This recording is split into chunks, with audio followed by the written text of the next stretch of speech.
আমাৰ CM sir মামাক কৈছোঁ আপুনি ঘৰ দিছে, ৰাস্তা দিছে, ডাঙৰ ডাঙৰ দলং দিছে, বহুত কাম কৰিছে অসমত। যিহেতু আপুনি অসমত যিমানখিনি কাম কৰিছে সিমানখিনি কোনো চৰকাৰে কৰি দিয়া নাই। তাৰ বাবে মই আপোনাক মোৰ ফালৰ পৰা বহুত ধন্যবাদ থাকিল।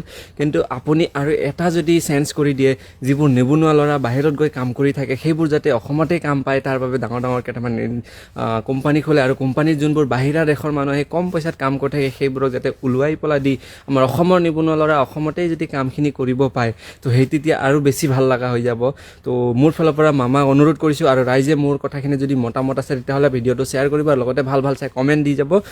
মামাই যিহেতু আমাৰ অসমখনত গোটেই যি নকৰিব লগা কাম কৰি কৰি ধুনীয়া ধুনীয়া কাম কৰি দিছে, দলং দিছে। আজি গুৱাহাটীত কিমান ডাঙৰ এটা দলং ব্ৰিজ অপেনিং কৰি খুলি মোলে হৈ গ'ল, গোটেই ঘৰ দুৱাৰ এভৰিথিং, সকলো দুখীয়া মানুহ বানপানী মানুহ যি হওক সকলোকে আজি মামাই ছাপোৰ্ট দি আহিছে। ষ্টুডেণ্টৰ পৰা ধৰি ডাঙৰ কলেজলৈকে মানে চব মানে এনেকুৱা আপুনি সহায় নকৰা কোনো কামেই নাই।